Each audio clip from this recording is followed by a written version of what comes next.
Eu sou Tião Simpatia, já fiz a divulgação da Lei Maria da Penha que amedronta valentão. E agora, com muita satisfação, quero dizer o que me afina é um pouco da cultura nordestina. Chamo Maria da Penha com sorriso de menina, o maior exemplo vivo da coragem feminina. Aplausos, é com você, doutora.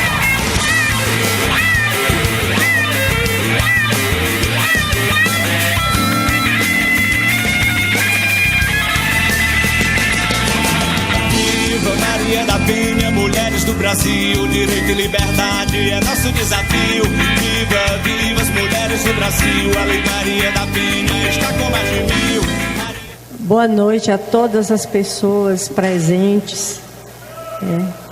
Eu quero agradecer a carinhosa recepção deste local e do grupo que me apanhou no aeroporto e das pessoas do grupo de trabalho, que estão fazendo um belo trabalho de conscientização sobre a lei que leva o meu nome. Gostaria de reforçar o que o Tião falou, que a principal finalidade da Lei Maria da Penha não é de punir os homens, mas punir o homem agressor. E o que é um homem agressor? É aquele que não sabe tratar a sua mulher como uma pessoa humana. E já que ele não trata a sua mulher como uma pessoa humana, ele merece ser punido.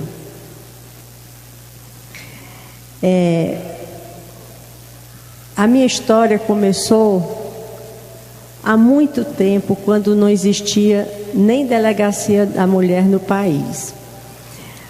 O início dela se deu quando eu fui fazer um curso de mestrado na Universidade de São Paulo, 35, e o meu fato e o meu quase assassinato aconteceu no ano de 1983. Eu raciocinei de que eu tinha que permanecer naquela situação, porque pelas diversas vezes que eu havia conversado com o meu agressor, ele não concordava com a separação. Então eu não podia enfrentar uma situação que eu já previa o fim, eu poderia ser assassinada. E mantive o relacionamento esperando a oportunidade de, quem sabe, como ele viajava, ele conseguiu uma namorada fora do estado e ir para lá se mudar e me abandonar, que essa era a situação que eu previa e queria que acontecesse. Mas não aconteceu desse jeito.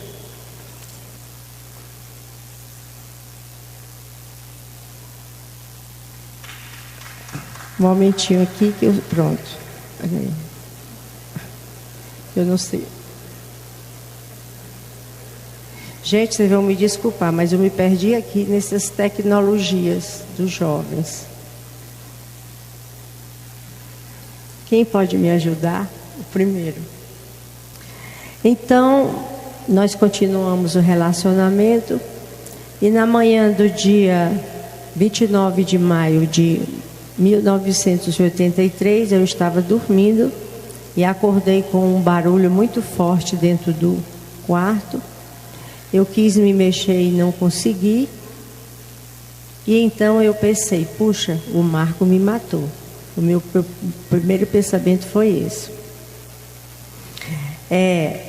Depois disso, ele, nesse período, nesse dia, os vizinhos me acudiram, entraram na minha casa e encontraram o Marco na cozinha, sentado no chão, com a corda no pescoço e o pijama rasgado.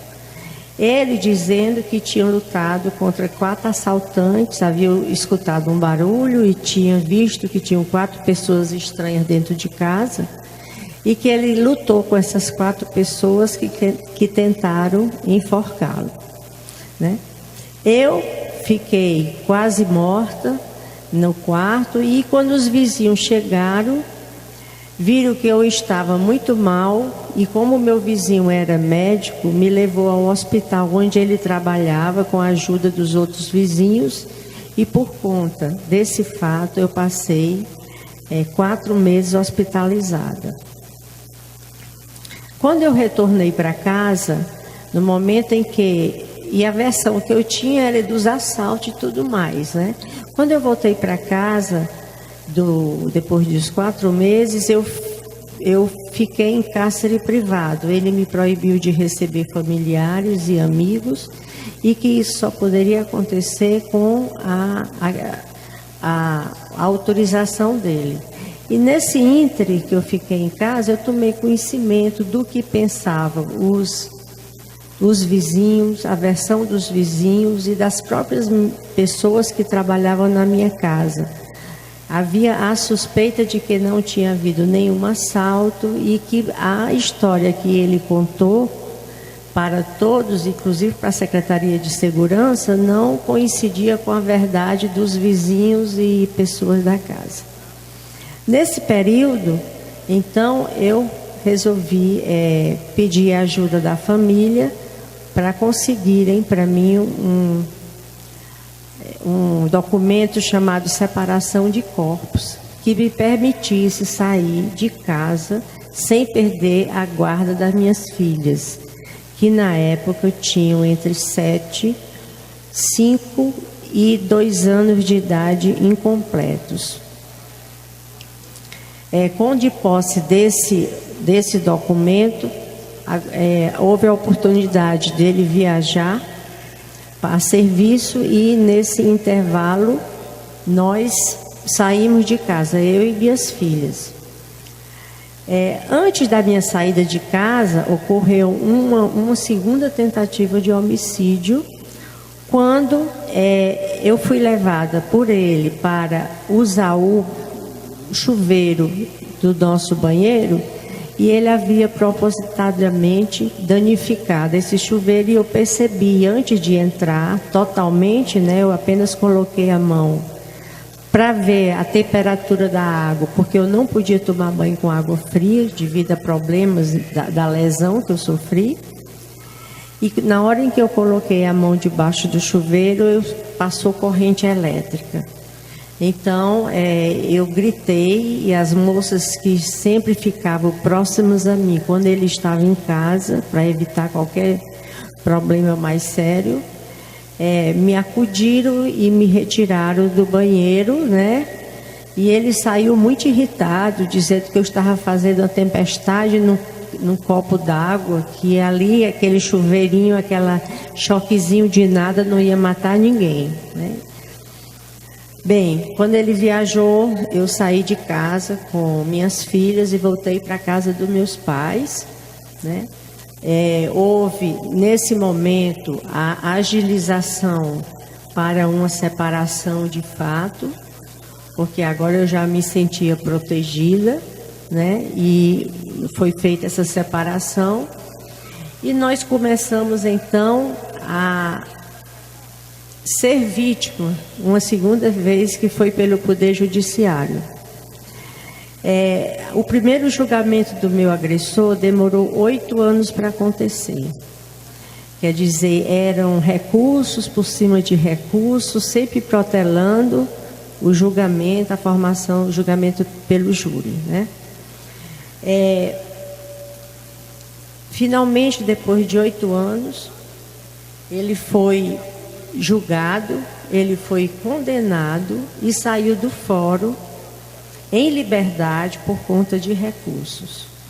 Então, esse foi o momento que mais me fragilizou psicologicamente. Quer dizer, eu estava numa situação que, quando as minhas filhas quando eu sofri essa violência, minhas filhas eram crianças. E depois de 8 anos, as minhas filhas já estavam sendo adolescentes. E eu me preocupei muito porque o que o Poder Judiciário fez foi aceitar de que a defesa dele era certa, porque ele não cumpriu pena, ele saiu do fórum em liberdade. Então isso me atrasou, me angustiou, me fez muito para baixo. E graças ao movimento de mulheres, que me deu um apoio muito grande, dizendo o seguinte: se você desistir da sua luta agora, você está fazendo exatamente o que ele quer. Você está fazendo exatamente o que o Poder Judiciário, que é machista, está querendo. Então, você não pode desistir dessa luta. Eu tive a ideia, então,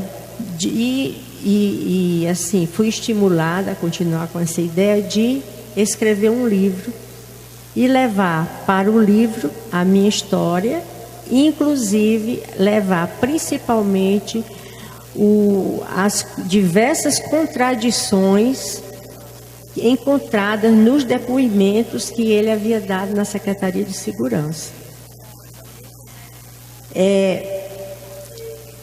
E isso foi muito bom, porque eu disse o seguinte: a justiça não funcionou, mas quem tiver a oportunidade de ver o livro vai fazer a sua justiça pessoal e vai saber que ele é o culpado da minha agressão, e a sociedade vai condená-lo, embora a justiça tenha se omitido de fazer o seu papel. Então, o livro foi feito. O livro é esse, o primeiro livro feito em 1994, tem essa capa diferente. E esse aqui já é a edição que foi reeditada. Essa aqui tem a minha foto. A edição que foi reeditada em 2010, depois da sanção da lei, em 2006, né? Então ele foi reformulado e foi editado.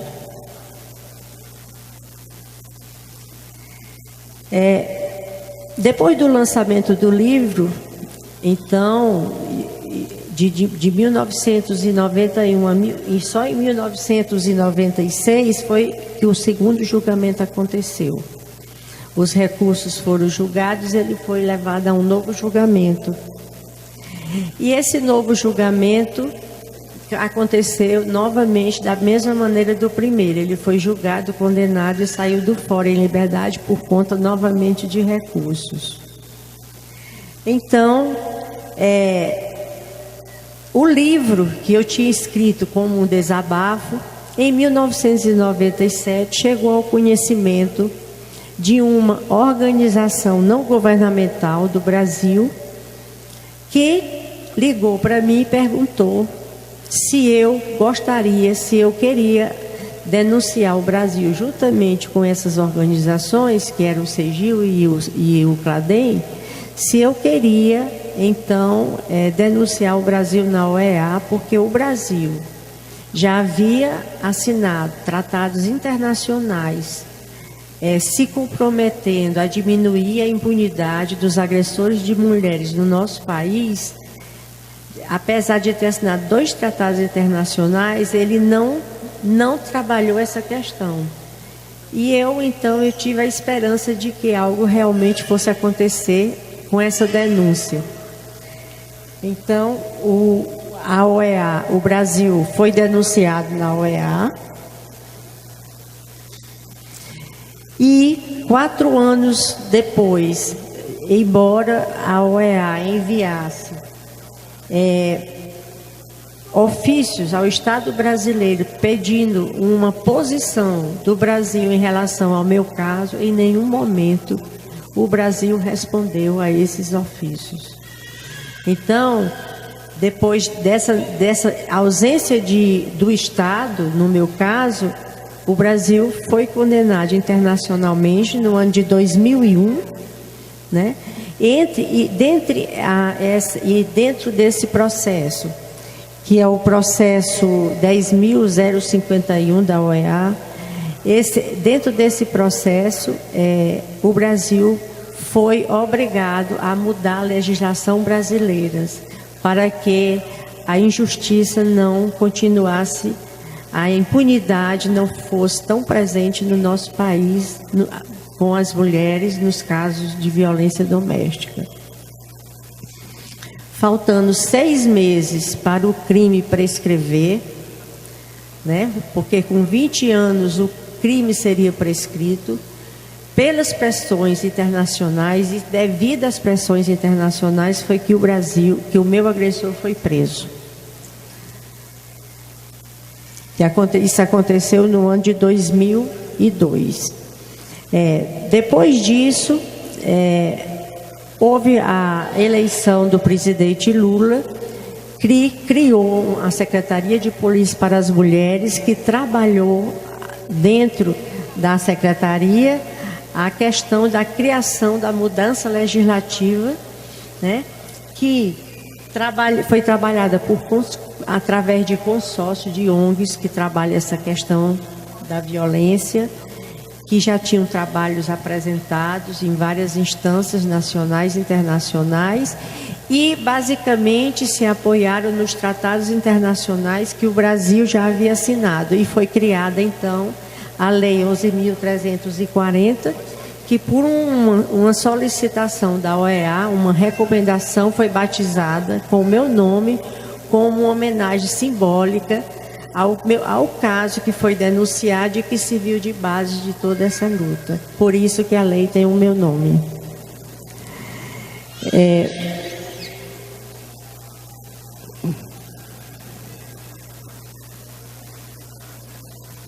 Não estou conseguindo. Bem, então em 2000... Quem pode ajudar?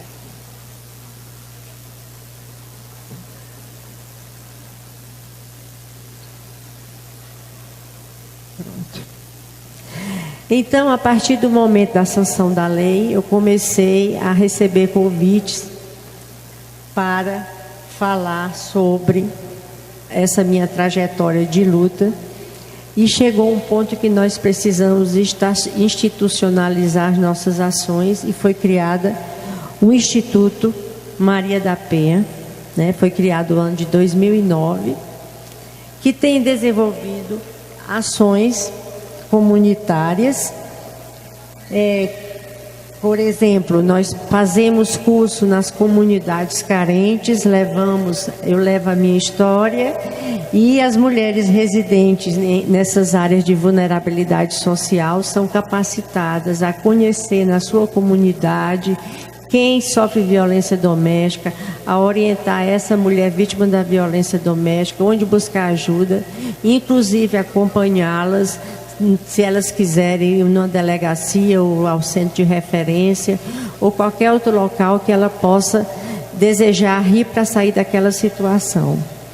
Outro curso que nós desenvolvemos e que tem muito bem desenvolvido em Pernambuco, porque a nossa coordenadora pedagógica, ela é uma professora universitária e ela desenvolve na universidade dela o curso Defensoras e Defensores dos Direitos à Cidadania, onde os estudantes universitários de qualquer área, mas assim com mais ênfase, né, no caso de curso de Direito, Enfermagem, Serviço Social, Psicologia, Odontologia e Medicina, esses alunos são capacitados também, quando saírem da universidade, ter o olhar sobre a paciente que chega no serviço público, que sofre violência doméstica. Os operadores do direito também já chegam na sua profissão, já sensibilizados para a causa da violência contra a mulher.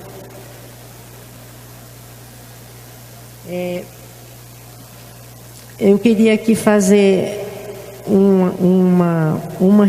fazer um adendo à recomendação número 4, que é uma das recomendações da OEA, onde fala que deveríamos incluir nos planos pedagógicos unidades curriculares destinadas à compreensão da importância do respeito à mulher e aos seus direitos reconhecidos na Convenção Belém do Pará, bem como ao manejo dos conflitos intrafamiliares, que é uma recomendação que o país ainda não se debruçou sobre esse fato, para que possa levar isso para as escolas, porque nós sabemos que o agressor de hoje foi educado ontem a ser agressor, e nós precisamos desconstruir isso na infância e na juventude das nossas crianças, dos alunos, né? Então, isso é importante que aconteça, já que aqui a cidade é pioneira desse grupo, né, grupo de trabalho que tem feito uma diferença na aplicação da lei. Fica também aí a sugestão para que vocês possam ver esse trabalho, atendendo a recomendação da OEA junto às escolas, né? Nós temos esse trabalho desenvolvido, o Instituto, junto com o Tião Simpatia, ele levando a lei em cordel, músicas sobre a violência doméstica, ele tem inúmeras músicas, ele tem feito trabalho junto à Prefeitura de Teresina, né, que tem levou isso para todas as suas escolas da rede escolar. Isso é muito importante. Foram quantos alunos, Tião? 22 mil alunos foram beneficiados com esse projeto durante o ano de 2014.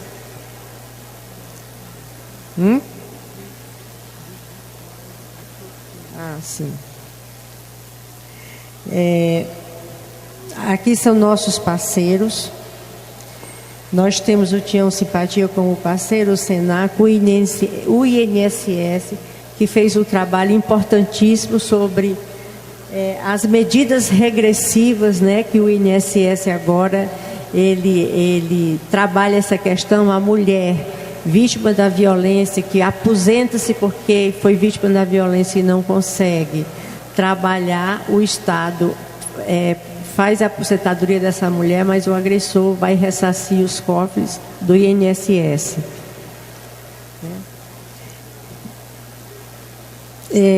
Gostaria, sim, de comentar apenas mais um fato, que quando houve aquele momento em que minhas filhas, já adolescentes, e a justiça não tinha sido feita, eu encontrei também, nesse momento, uma força muito grande por conta delas. Porque a nossa cultura, como machista que poderia, inclusive, interferir em elas não terem um bom casamento, não terem relacionamentos bons. Porque vocês imaginam, se a minha filha estivesse namorando, a família perguntava: quem é a mãe da sua namorada? Aí eu dizer: é a Maria da Penha. Olha, tenha cuidado, o marido quase a matou e até agora ela não conseguiu provar na justiça de que ela não tem alguma coisa a ver com essa agressão desse agressor. Porque as mulheres na nossa cultura machista, elas são responsáveis por tudo que acontece contra elas mesmas, né? E isso me preocupava muito, né? Eu não tenho uma resposta para quem tinha um pensamento machista desse, eu não tenho a resposta para a família da minha filha, para onde ela ia fazer parte dessa família, né?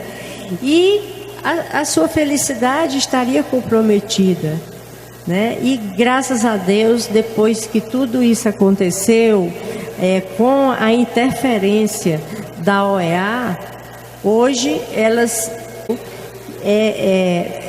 além da criação da lei, foi a felicidade que minhas filhas, a liberdade de minhas filhas de olhar no olho de qualquer pessoa e dizer: a minha mãe, ela não teve culpa de quase ser assassinada.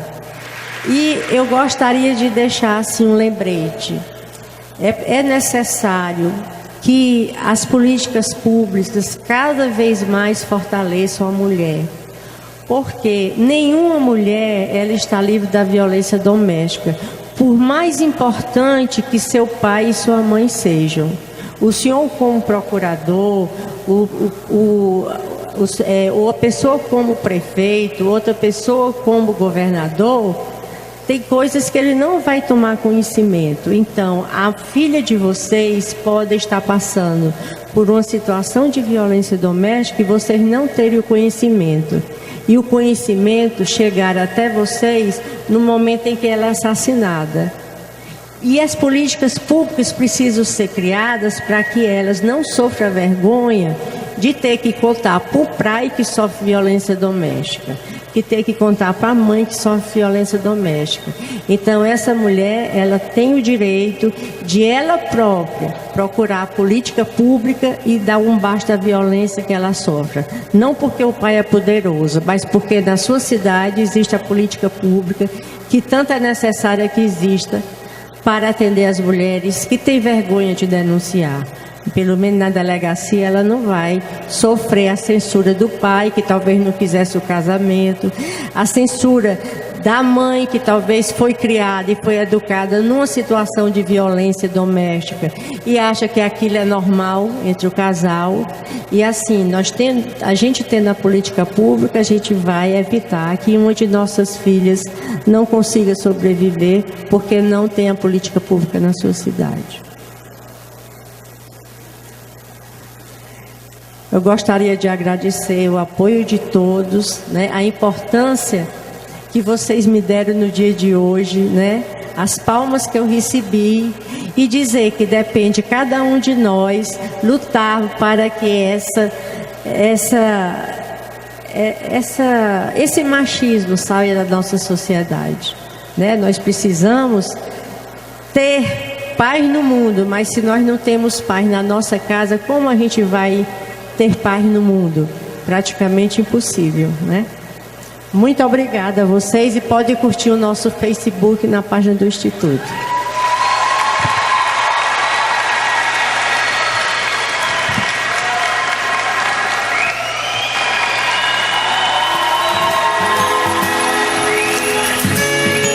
Olha, muito obrigado a todos vocês. As pessoas que quiserem tirar fotos com a Maria da Penha devem aguardar nas laterais da quadra e a equipe vai organizar como isso será feito. Obrigado às nossas autoridades presentes nesse evento, em nome da Defensoria Pública do Estado de Mato Grosso, a Rede de Enfrentamento à Violência Doméstica em Barra do Garças e Pontal do Araguaia.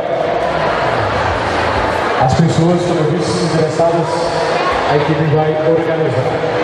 Obrigado a todos os senhores e que tenham uma boa noite. Obrigado, Maria da Penha, obrigado, João, pela presença em Barra do Garças.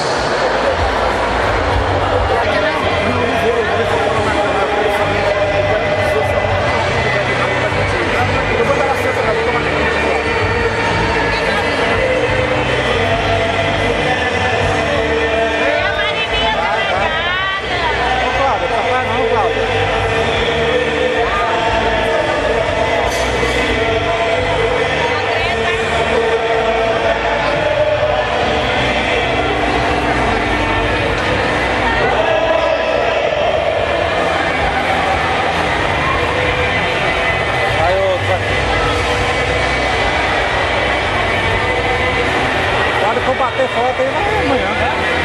Quando for bater foto aí vai até amanhã.